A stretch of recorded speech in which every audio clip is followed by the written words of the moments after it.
Cuando hablamos de caballeros, lo primero que pensamos es en las cruzadas, seguidamente en los caballeros templarios, y luego aparece la imagen de ese guerrero con armadura de hierro que lucha por la fe cristiana montando un caballo. Algunos se remontarán a los duelos medievales y los más conocedores terminarán pensando en la orden religiosa que se hizo tan poderosa hasta poder rivalizar con la clase episcopal. Pero antes de ese tiempo, miles de años antes, los romanos en su organización social ya contaban con una clase conocida como los equites, ordo ecuestre o clase ecuestre. Una orden de caballería con una estructura de funcionamiento tan exitosa que terminaría siendo copiada por los templarios y toda orden de caballería medieval miles de años después. Sí, los romanos ya tenían su versión de caballeros templarios y eso es lo que te voy a contar hoy. Su origen se remonta a la monarquía romana con el rey Servio Tulio, quien vivió alrededor del año 578 a.C. hasta el 554 a.C. Servio Tulio introdujo una reforma donde establecía las 5 clases sociales de Roma para el momento, y una de ellas fue la clase ecuestre. La reforma se puede resumir en una división de la población en grupos sociales, dependiendo de la cantidad de dinero que tenían y el equipamiento militar que podían costear con ese dinero. ¡Eso es racista, bro! Una información de vital importancia a la hora de organizar la ciudad y tener un censo de los efectivos disponibles para poder conformar el ejército. Eran los tiempos de la monarquía y los ejércitos eran conformados por ciudadanos de las clases sociales y dependiendo de su clase social se determinaba el cargo y el rol que desempeñaban en el ejército. ¿Ves? ¡Eso es racista! Simplificando un poco, si nacías en una familia de clase ecuestre, al entrar al ejército eras un caballero y formabas parte de la caballería. ¿Es porque soy negro? También debía ser tu familia quien costeara la armadura, espadas y todo el equipamiento necesario para luchar en la batalla. Se sabe que para esos tiempos, legalmente, los caballeros podían equiparse con 2 caballos cada uno. Y eso, tanto antes como ahora, significa mucho dinero. Lo que ponía a la clase ecuestre entre la clase social plebeya más adinerada de Roma. Pero no solo el dinero contaba para ser un equite. Tenías que ser hijo de padre y madre libre, no esclavos, y tener la ciudadanía romana. Para entender mejor la importancia y la función de esta clase social, hay que entender la importancia de los caballos para Roma en todos sus periodos. Porque el caballo no solo es un animal majestuoso, confiable y con la seriedad necesaria para ganarse nuestro respeto, es que también ha sido la columna vertebral de las guerras desde los tiempos de su domesticación. Y Roma, en su camino a convertirse en un imperio, requería mantener un número de caballos sanos y listos para la batalla, y ese trabajo lo tenían que hacer los equites. Sin embargo, todos los caballos eran propiedad del Senado y el pueblo romano, y así como los esclavos tenían su función y los senadores tenían su función, la de los equites era cuidar y mantener a los caballos felices para cuando hicieran falta en el campo de batalla. También se sabe que todos los años, en el 5.º mes, se organizaba un desfile público con los caballos, que además de ser una celebración, también servía para que el Senado supervisara que los caballos estaban bien alimentados, aseados y consentidos. Si algún caballo se veía desatendido, se le quitaba la propiedad a ese equite y se le otorgaba a otro que hiciera mejor el trabajo.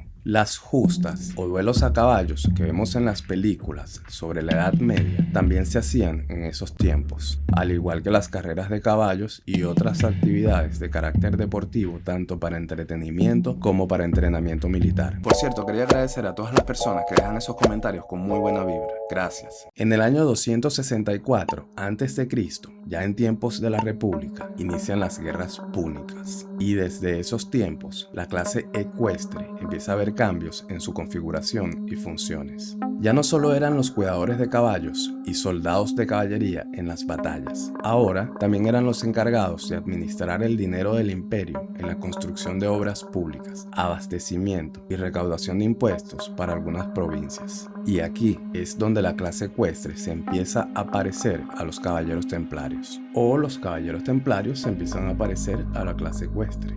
Hay que destacar que para la clase senatorial, quienes eran patricios en esos tiempos, estaba vetado el trabajo manual o administrativo. Solo ejercían la política como senadores o dirigían legiones con otros títulos. A finales del siglo II a.C., los équites eran tan ricos que sus fortunas rivalizaban con la riqueza de la clase senatorial, y esto, obviamente, hizo que entraran en conflicto. En este punto de la historia aparecen los hermanos Graco, Tiberio Sempronio Graco y Cayo Sempronio Graco, dos hijos de Cornelia y nietos de Escipión el Africano. Los hermanos Graco introducen varias reformas en la República Romana, pero las que nos competen son las que otorgan derechos a la clase ecuestre. Ahora los équites podían sentarse junto al Senado en primera fila en los espectáculos públicos, asientos VIP en juegos, carreras y todas las celebraciones en Roma. También eran los encargados de juzgar el mandato de un prefecto en las provincias en nombre del pueblo romano, lo que seguramente no les hizo mucha gracia a los prefectos, que generalmente eran senadores. Pero es que me irrita la plebe, me irrita. En los años que le restaron a la República Romana, la clase ecuestre y la clase senatorial se mantuvo enfrentada por el control del poder en Roma. Y aunque la clase ecuestre ganó algunas peleas, la clase senatorial iba ganando la guerra,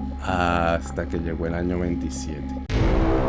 Porque en el año 27 a.C., el Senado romano le otorga el cognomen de Augusto a Octaviano. Ahora pasaba a llamarse Emperador César Augusto, y con el nombre también se convertía en el primer emperador y nacía el Imperio Romano. Y César Augusto, descendiente de una clase ecuestre, impone algunas reformas que cambiarían la historia de los équites y el recién nacido Imperio Romano. César Augusto crea un cursus honorum para la clase ecuestre, y con él una gran cantidad de cargos exclusivos para esa clase social. Ahora tenían el control de las finanzas públicas como procuradores, la supervisión y administración de los vigiles, la prefectura de la provincia de Egipto y otras provincias menores, además de altos cargos militares como prefectos de los auxiliares, comandantes de flota y comandantes de infantería y cohortes mixtas. Pero el cambio más importante fue la constitución de la Guardia Pretoriana por parte de César Augusto, y la Guardia Pretoriana estaba integrada exclusivamente por miembros de la clase ecuestre.